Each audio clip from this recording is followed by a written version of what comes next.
Welcome back, Officers of the Republic. Is your Coruscant Underworld Police Chief, AP Gaines here. And for those of you who don't know what I'm the AP Gaines, the Coruscant Underworld Police Chief of, it's the 69th Precinct. That's the precinct that you guys are a part of. The 69th Precinct is the most underfunded and undergeared precinct in all of the Coruscant Underworld. But you guys don't care about that.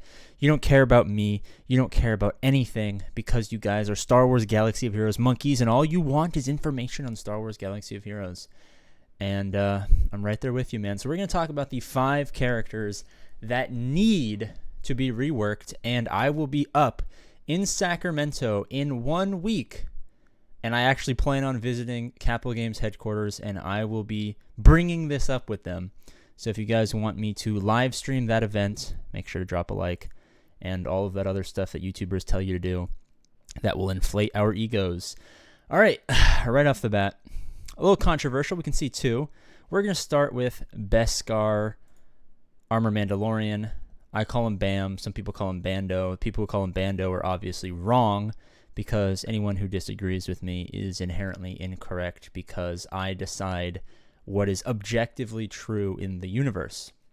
A solid character. A lot of people who are in similar situations to me got him early, like as soon as possible. Didn't spend any money on him, just grinded away at the non-accelerated rate farms for his characters. Because back then we had the new slicing mats and all that stuff, and he was a requirement in pretty much every GC to get those later tiers, to rack up some points and get some materials. They then switched that literally the week that I got him, therefore wasting all of my time. But, he's faster to get now, some accelerated rate. It's not the end of the world. But what he does make up for in time to farm, he now lacks in usefulness. People refer to him as Beskar Armor Mandalorian of the nerfing birds for a reason. You would think that 20 stacks of whistling birds would absolutely delete someone. And the only time I've ever actually killed someone with 20 stacks of whistling, of course, this is Gear 8, but I've seen it done with relics as well. Even if you have a Relic 7, Relic 8. The only time you're going to be doing some damage with 20 stacks of whistling birds is if you're running him with Treya lead like I do, and you just use him to destroy all the Geonosians at one time if they happen to be dumb enough to play some Geonosians on defense. The cowards who place Geonosians on defense make me sick to my stomach.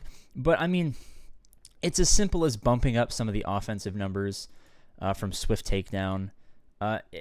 It's a quick change. It doesn't need to be like completely reworking his kit like we're going to talk about here in just a second. It can be as simple as bumping up some offensive numbers. Now, second on the list, we have the lady. We have Cad Bane himself. Cad Bane is one of my favorite characters. I often dream about them having a live-action Mando-esque show that is either about him or about some fake child that he never had.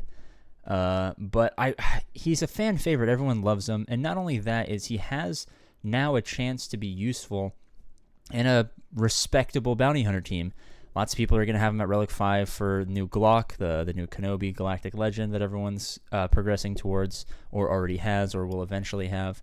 So there is that need for a powerful Cad Bane. Now all they need to do is a slight rework. Maybe keep everything he has, but add a second special ability. Maybe it applies debuffs. Maybe it applies buffs. Just give him some sort of viability. Maybe like a mass debuff spread, kind of like Boba, kind of like Jango would really help under... It'd help offensively on longer-term battles with a Bossk lead. It would help. It would help just in general if you run like a Sing lead. Anything, something small. These are changes that don't need to be drastic. Just give him a little bit more viability. And yes, Stun Glove is actually one of the most underrated abilities in the game. Lots of players like myself who actually have a deep knowledge of the game. And because I've been bragging so much, I think you guys deserve to pop a chalky milk. It gets your bones nice and strong. I highly recommend chocolate milk. But 25% of their max protection stacking, this is actually a pretty underutilized ability. If they stuck in some cooldown reduction, this could actually be broken. But I think a simple mass evasion down or just something. Give us something to make Cad Bane a little bit more viable.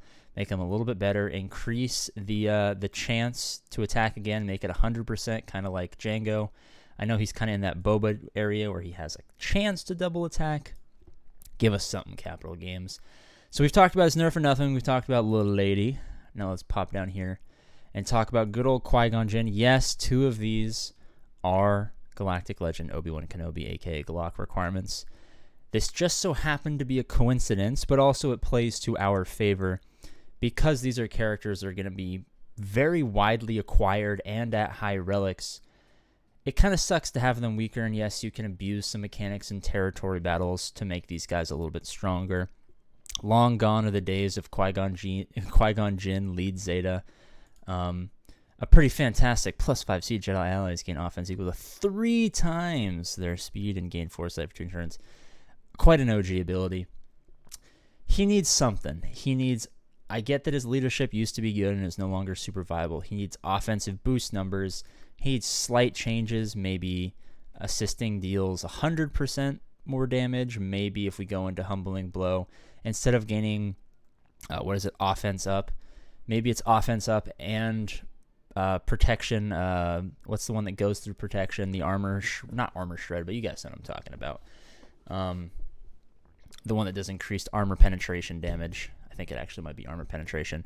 And maybe some other buffs, just kind of in line with the other characters, slight tweaks to make us feel more comfortable using these in high leverage situations. If we're going up against an opponent in GAC and we got a relic Qui-Gon and a relic Ayla Secura and a relic Jedi Knight Guardian and a Consular, give us a little bit extra so we can say, you know what, I know how these characters work well together and we can actually get something done with these characters. Give us a little bit, Capital Games.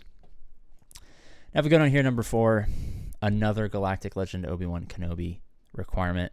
Again, I didn't realize this till I started recording that 3 of these are actually Obi-Wan Kenobi requirements.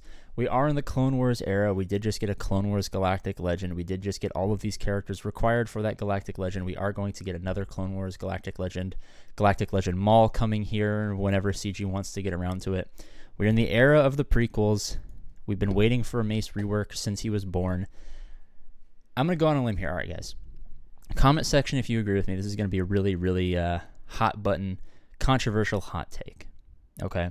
I need you guys to just flat out listen to what I have to say. Don't get too crazy. Follow along. I would accept no Mace Windu rework for the rest of the game's life if he got a new character model that looked good, that actually looked like Samuel L. M.F. or Jackson. I would accept no rework if he just got it. Like, his hands are 1 pixel. Sneak peek, we're going to do a video coming up. I don't know when it's going to come out. It's been recorded. There were some errors. I might have to edit a little bit. It's going to be top 5 pixels in Star Wars Galaxy Viewers. His hand is actually one of the top 5 pixels in the game. But if he could get a character remodel, and that way when I look at him and his disgusting, like, terribleness, I could actually say, you know what, that's a damn good looking character. Maybe we give him a little bit of butt cheek action going on. I would actually be kind of excited about that. But Capital Games says we're not getting that.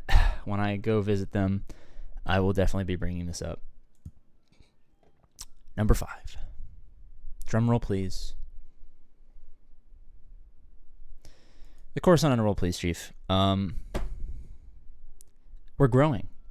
We're finally at 6,000 subscribers. We're trying to get 6,969 subscribers.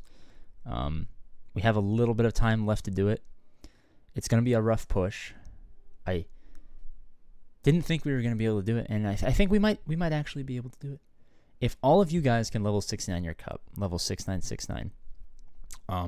If you want to know how that is, 776 in terms of ability mats, 2 stars over here. Get some gold mods, get a little bit close, and then you got to get that 1 dot mod action so you can adjust those fine tunes, because 1 dot every level is 1 GP. You can get your 6969 cup. I think we might be the most popular Star Wars Galaxy of Heroes YouTube channel of all time. We have 202 billion subscribers to Arnold's only 201 billion subscribers. So I think we are the most powerful. I think it's finally time they listen to our demands and give us what we want. That being said, I'm going to end up this video. I'm going to wrap up this video. Thank you guys so much for watching. As always, I love you, and I'll see you later.